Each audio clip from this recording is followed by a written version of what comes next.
Hey, what's going on, guys? Welcome to the fourth video in my energy series. In this video, we're going to talk about supplements, drinks, and drugs that you can take to get more energy. Now, here's the thing about this. This ground gets a little bit shaky here because some of these substances are legal, some of them are legal only with a prescription, and some of them are highly illegal. Now, I want to start this off with a little story because, well, it's not really a story about me or anything like that, but it's a story about one of my experiences. In a prior life, I was a doctoral candidate at the University of California in Santa Barbara in the political science department. And while I was there, I was a teacher's assistant. And part of my job was to administer exams. And so I'd pass out the exams, I'd watch the students, try to make sure they weren't cheating or anything like that. And something I noticed about the students, some of them were sweating, some of them were gumming or grinding their jaws together, they were shaking, they looked a mess, they looked like tweakers. And it was because at the time, and I think still right now, there was a drug called Adderall that was kind of taking college campuses by storm. A lot of these people, a lot of these drugs, a lot of college students were taking them to do well on exams or to get through long nights of study. I'm not a real big fan of Adderall or some of those other amphetamines that people are using because they can become highly addictive, and I'll talk about that in a second. But my aim for this video and for the blog that goes with it is to show you some safer alternatives and some potentially more effective alternatives that aren't going to jeopardize your health and that you can use. Some of the stuff I'm going to be talking about in this video and that I've written in the blog is extremely controversial, and some of the stuff I'm going to talk about is actually illegal. And I definitely do not want to encourage you to do anything illegal. In fact, I'm going to tell you not to do anything illegal. The purposes of this are because you're going to come across this at some point if you're researching things to make your brain clearer or to help your cognitive performance. And I want you to have the right information. Now, I also have to say that I'm not an expert in nootropics or brain enhancement or anything like that. You guys know what my channel is about. It's about fitness. I just want to give you some information that's going to help you to get in touch with better sources of information than maybe me. And you really shouldn't trust anybody on the internet, right? You need to do your own research on this stuff, and you should probably consult your doctor before you try to take anything that's going to have any significant side effects. So the other thing I want to say is this. I wrote a blog to go along with this, like I said, and there's a lot more detail in the blog as far as what you can get, where you can get it, and how to legally obtain it. And so if I don't get very detailed in this video, make sure you check out the blog that I'm going to link below in the description box. So let's get started and let's talk about some of the more popular nootropics. Nootropics are also known as smart drugs, right? And they're a whole class of drugs and supplements that people take to enhance their brains. When we're talking about nootropics themselves, some people tend to think of specific drugs. So we have drugs like Modafinil. Modafinil has recently taken Silicon Valley by storm. There's a lot of people up there taking this substance. Now, on the surface, it looks like a really, really good option. Right? You get super brain enhancement, you get super cognitive clarity. I've taken this drug extensively. In fact, do I have any down here? I did have some over here. I don't know where it went, but I used to keep it on hand for whenever a big project came up or for whenever I needed to do something that took a lot of brain skill. And I took it quite extensively, and what I noticed about it was this. The first time I took it, it was amazing. I was able to get so many things done. My girlfriend's phone went off and it was on vibrate in one end of my house, and I was on the other end of the house, and I heard the phone vibrating. My senses were heightened, you know, and I was able to work consistently and focus really well on what I was doing. After a while, though, after taking it a few times, I noticed a few really negative side effects. Your focus was always good on it, but you could focus on the wrong thing. So sometimes I would take it and then I'd get really wrapped up on something really distracting, like looking at my email inbox or checking out social media or playing video games or looking up Game of Thrones show summaries. And that was something that threw me for a loop, because it does increase your focus. It increases your focus on whatever you're focusing on at the time. So if you end up getting wrapped up in a distraction, you're going to be sidetracked massively. The other thing was this. I also noticed that after a few times of use, I started to get these massive headaches. And I'm talking about the worst headaches I've ever had in my life, in the middle of me having to do something really important or complete a project. And I did a little bit more research, and I found that people with compromised immune systems, or people who are sensitive to NSAIDs, non-steroidal anti-inflammatory drugs, they shouldn't take Modafinil, or Provigil as it's also called. And the reason why you shouldn't take it is because it can have some serious negative side effects. It can put you in the hospital. It's a very small percentage of people who get this, but it's significant enough. There's enough people out there with autoimmune diseases like mine, ulcerative colitis, that you really shouldn't take this drug if you are affected by one of those diseases. The other thing is this: you can't get it legally here in the United States unless you have a prescription. So I'll highly recommend that you do talk to your doctor. It is legal to buy, and you could buy it from India over the internet.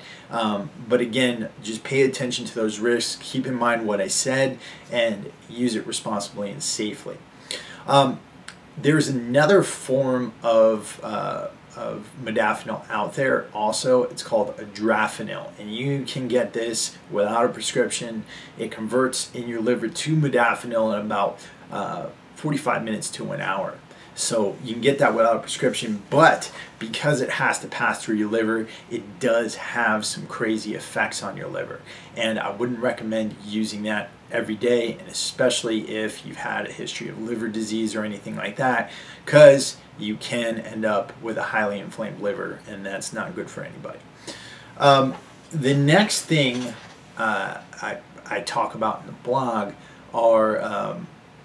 is actually Adderall. And the thing about Adderall, like I said before, is that it is an amphetamine. So when we think about amphetamines, we're thinking about something that's highly addictive, that actually embeds itself into your receptor sites for dopamine, and it embeds itself into your dopamine receptor sites. Modafinil doesn't do that. So modafinil is not addictive at all, or hasn't been shown to be addictive at all. But when we're talking about Adderall, we're talking about something that has the potential to be highly addictive. It can also have negative consequences for your liver, as it does pass through there and get stored there. And it can also have some serious side effects if you're an active person who's training regularly. People who take amphetamines are known to get into rhabdomyolysis very easily, and that's a situation where you're breaking down muscle tissue rapidly and it's flooding your kidneys with toxins. And if you get that, you can end up hospitalized. A lot of CrossFitters were getting that at the beginning of CrossFit. They don't get it anymore as much. And then I talk about Piracetam and other racetams that are out there. And these are legal to obtain. You don't need a prescription for them. But here's the thing. The most popular one, or the most studied one, Piracetam, hasn't been shown to be very effective. It's actually pretty weak. I've taken this before, and I didn't notice much of an effect.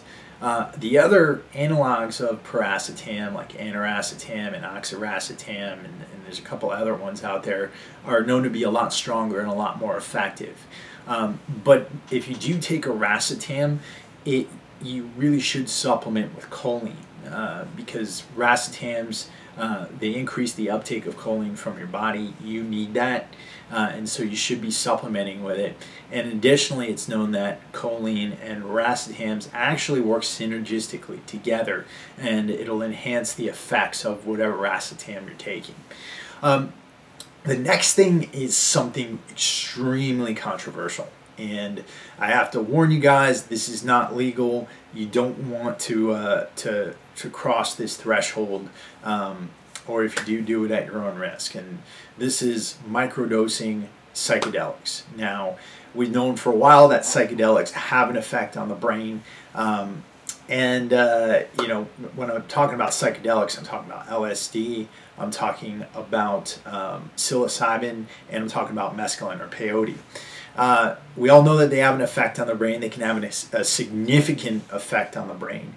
I have used them a lot in the past. I've used them for my own ceremonial purposes, where I'm trying to get to know myself better. I've taken a substance called N-Dimethyltryptamine, which is actually, it's one of the stronger known ones.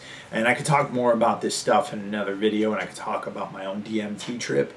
But for the purposes of this video, what you want to know is that if you microdose these, meaning you take them at such a low dose that they do not have inebriating effects on you, then you can actually experience some pretty significant cognitive benefits from them. There's a lot of people up in Silicon Valley who are going to work on LSD and magic mushrooms and peyote, but they're going in with small doses that are not going to cause an inebriation effect. And so you know, again, they're known to be effective in this way, but they're very, very illegal, and you have to be very careful about the dose. If you read the blog that goes along with this video, I actually link to an article that talks about doses for microdosing. But again, if you do this, it's at your own risk. I'm not recommending for you to break the law. I'm not recommending you to do anything to put your freedom in danger, or your health for that matter. So make sure you're doing your own research and not trusting the weird guy from the internet talking here. The other thing, there's some other ones up there. L-theanine, I've talked about this in the past. It's an amino acid. It's found in trace amounts in tea leaves and in the highest dose in green tea. I like L-theanine a lot. It's actually a stress reducer. It helps you to relax, and it helps you with sleep onset. But when combined with caffeine, it has some amazing effects for cognitive clarity and for thought. And so if you combine 200 milligrams of L-theanine with 100 milligrams of caffeine, you get this amazing kind of euphoric caffeine high.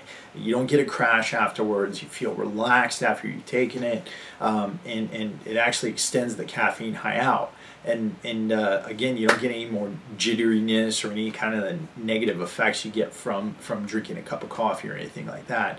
So I actually like to take L-theanine with caffeine a lot, and I take it in a substance called Clear Mind and Energy, and we'll talk about that in a little bit. Another one that's really, really popular is alpha GPC.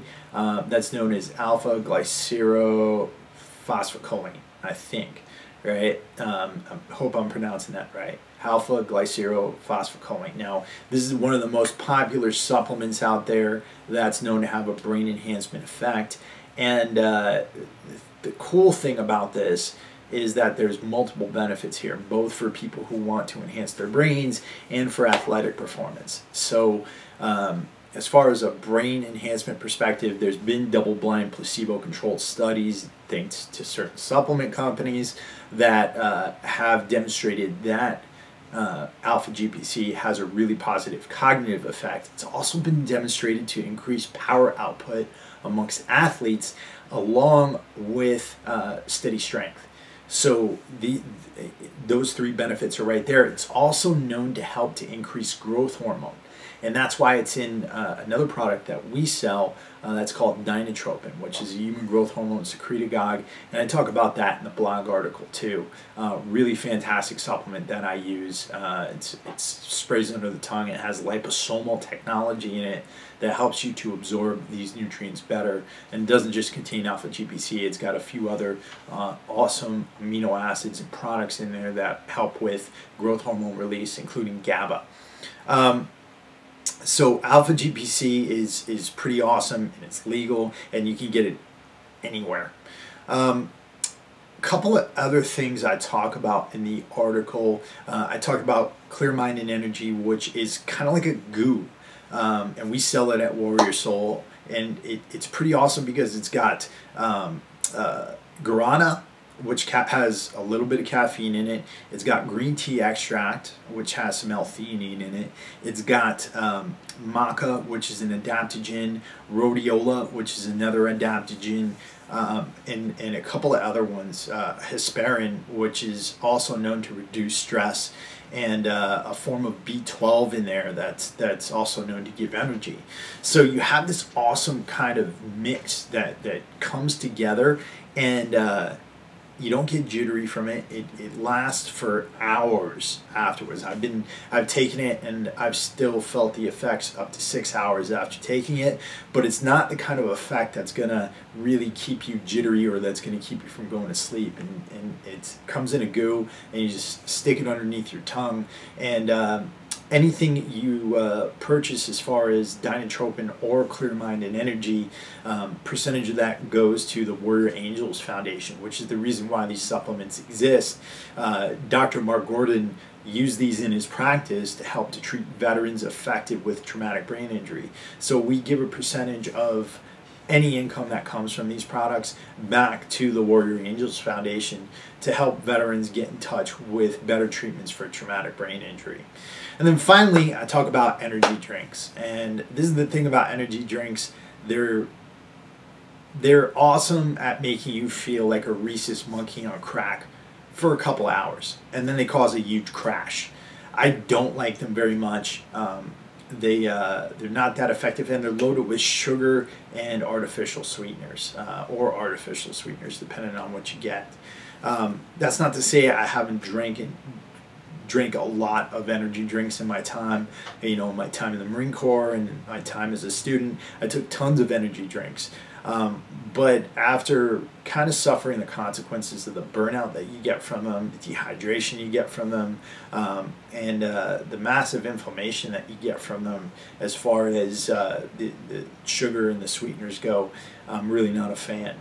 So that's my take on smart drugs. Like I said, I'm not an expert in this stuff, but it's something that highly interests me, and it highly interests me because there's a lot of benefits out there to the veterans out there, those who've been affected by traumatic brain injury, and those who've been affected by PTS and depression as far as the impact on their own energy, and because I work a lot of hours, and I like using a lot of these substances to help me to work those long hours and to create some awesome stuff. So if you guys try any of these, let me know. Like I said, be safe, talk to your doctor, and I'll be back at you very soon with another awesome video.